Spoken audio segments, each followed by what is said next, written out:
Dandadan Season 2, or the Evil Eye arc, or Cursed House arc? Why do I consider it a legendary arc and one of the best arcs in this summer season so far? Is it because of the weird shots and camera angles? Or is it because of the chaotic fights and the fact that there's no single clear-cut villain? Or maybe it's the insanely genius character designs from Yuka Nobutatsu. This arc is definitely weird, but it's packed with so many strange, fascinating things that made me feel it's genuinely special. One of them is how chaotic and unpredictable it is. You literally can't guess what's coming next, just like other Dandadan arcs.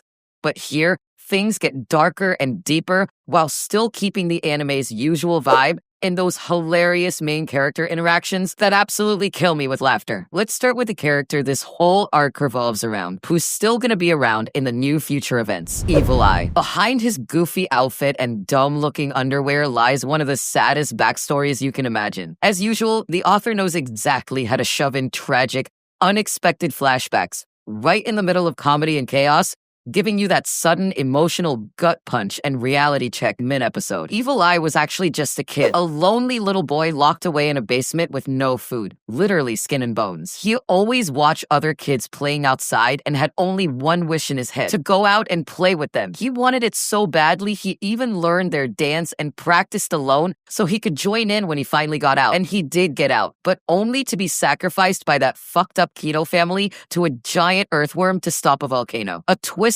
tradition that family adopted. I'll get to that later, along with their true nature we saw in the last episode. Evil Eye dies in the most cruel, heartbreaking way, rejected by the world for no reason at all. But that wasn't his end. It was only the beginning. Years later, he comes back as a spirit in the same house he was imprisoned in. But here's the messed up part. Every time he looks at a child and tries to be friendly so they can play, the child's parents end up committing suicide. In the end, the boy gets chosen again as a sacrifice by the Keto family. But this time, Evil Eye steps in, merging with him in a kind of possession. That's when we see the Evil Eye we know now. From that moment, he swore to wipe out humanity, especially the scumbag Keto family, for what they did to him and hundreds of other kids who died in such an inhuman way. So yeah, the villain here is crystal clear, even for a blind person. The villain is not Evil Eye or the dumb worm. It's the disgusting, obese Keto family. From Evil Eye, we move to Gigi, who showed real character development this arc. Turns out, he's not just that cheerful, goofy guy. Gigi's the only one who truly felt and understood Evil Eye's emotions, realizing he was just a kid who wanted to play with other kids. Nothing more. So Gigi decides to play with him, share that bond, and accept the risks that come with it, even if it means becoming the host for Evil Eye's vengeful spirit. This arc turned Gigi from just a side character into a full member of our main team, now made up of Momo, Okarun, Aira, and Gigi. Gigi is basically the perfect host for Evil Eye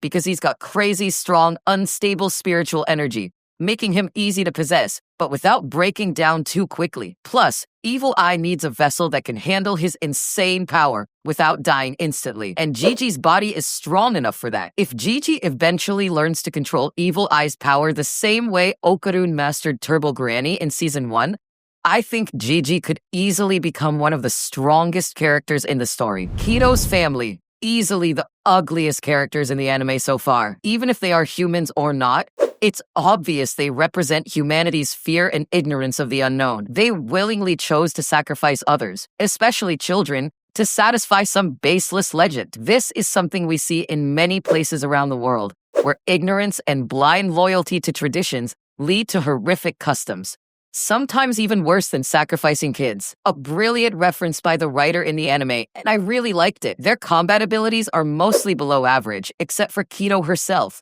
She's the best among them, but still nothing special. No supernatural powers like creating an energy ball or trapping people in an inescapable space. She's just a very skilled fighter and mentally unhinged and overweight, ugly pitch. At first, Keto offered sacrifices to the worm to stop the volcano from erupting, meaning she worshipped the worm. But after the worm died and the volcano erupted anyway, she wanted to sacrifice Momo to the volcano itself, which means she switched her faith to worshipping the volcano. That's so damn stupid, it's hilarious. And it shows her faith was never real, just an excuse to keep committing sacrifices and crimes for 200 years. In episode 6, most of the family gets arrested, except Keto, who escapes the cops, removes her mask, and reveals her real form. And holy shit, what the actual fuck? I never expected her to be an alien. Now I think she's an alien who came to Earth for some purpose. We'll find out later.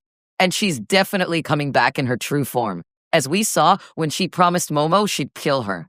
As always, Momo's role in any Dandadan arc is amazing. She's the driving force of the story, and this arc really showed her value and importance. Let's count her fights. She fought the Kitos family alone, fought Evil Eye alone, killed the giant worm with a super clever plan by burning the house and forcing it into sunlight, fought Keto and Evil Eye again, and was the main reason the lava stopped and the volcano was calmed before it destroyed the whole city. She was even ready to go down into the lava to save Okarun.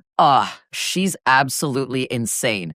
Literally does everything herself, keeping the whole story balanced. I love her to death. She's my favorite character. And let's not forget her power-up. Now she can lift trucks. She's way stronger, and her endurance has shot up too. Speaking of development, let's talk about Momo and Okarun's relationship. Probably the main reason most people watch Dandadan. Their feelings are now obvious and out in the open. We saw how close Momo was to breaking down when she thought she'd failed Okarun and that he might have died in the lava, and how she just collapsed into his arms while he was standing there like a dumbass. Even on the way back, Momo's gotten way bolder with him, holding his hand and playing with it right in front of Granny Ayase, who looked like she was enjoying the show. Right now, Evil Eye's shown two main ridiculously strong abilities. First is grudge summoning. He can shake his hatred energy into whatever he wants, like using it to build a dome-shaped house as protection, or to trap someone, like he did with Okarun. He calls this the Cursed House. Second, and the flashiest, is the Grudge Ball. Evil Eye can condense hatred energy into a small ball and kick it at people like a soccer ball. The scary part is it bounces off solid surfaces. So even if you dodge it, it can smack you in the face from behind. It's a badass ability, and I love it. Lastly, we've got to talk about the legendary stunning hot grandma. Oh, my queen. She always shows up exactly when we need her, always with some completely unexpected solution. Her bat fighting style is legendary as usual. We saw her take on Evil Eye alone, and their powers were almost evenly matched. And I'm not even gonna hide it. She looked hot as hell when she took her hair tie out. Total hottie. The arc's ending was pretty logical. Our heroes managed to suppress Evil Eye's power for now, but they still need a permanent solution. Jichi has the hard task of controlling the insane power inside him. Same goes for Momo, Okarun, and Granny Ayase. They've all got to figure out how to deal with Evil Eye's endless hatred and rage. So yeah, that was my quick review of the Evil Eye arc. Or you could call it the Cursed House arc, an arc that pushed Dandadan into serious territory. Unique and one of a kind. I think I covered everything worth talking about. Hopefully I didn't forget anything. If you like the video, don't forget to like and subscribe because it seriously helps me out, and peace.